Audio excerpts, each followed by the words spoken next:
Biz hammasini bilamiz. Naruto Uzumaki qishloq nafratiga qaramay mehribon bo'lib qolgan va oxir oqibat Hokage darajasiga ko'tarilgan qahramon. Lekin tasavvur qiling, agar o'sha kuni hamma narsa boshqacha bo'lganida-chi?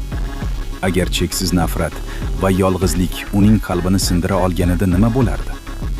Bugun biz oq ko'ngil bolakay emas, balki dunyoni titratuvchi eng xavfli yovuz qahramon Naruto Uzumaki haqida gaplashamiz.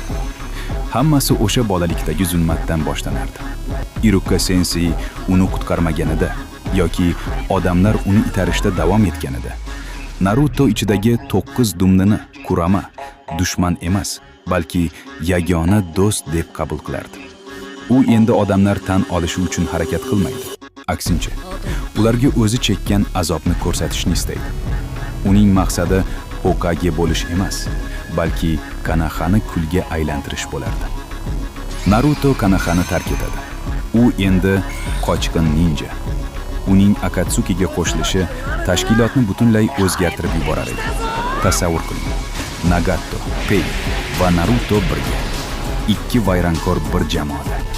Naruto endi Rasenganni emas, balki qora Rasenganni yoki Biju Damani odamlarni himoya qilish uchun emas, balki yo'q qilish uchun ishlatadi.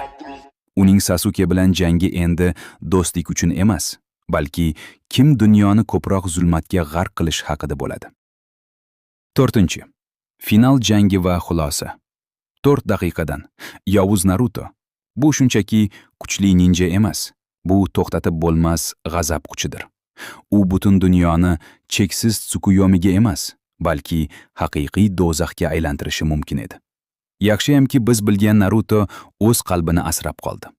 Lekin tan oling, qora plashdagi va ko'zlari qizil Naruto juda dahshatli va salobatli ko'rinadi. Shunday emasmi? Sizningcha, yovuz Narutoni kim? Sizningcha, yovuz Narutoni kim to'xtata olardi?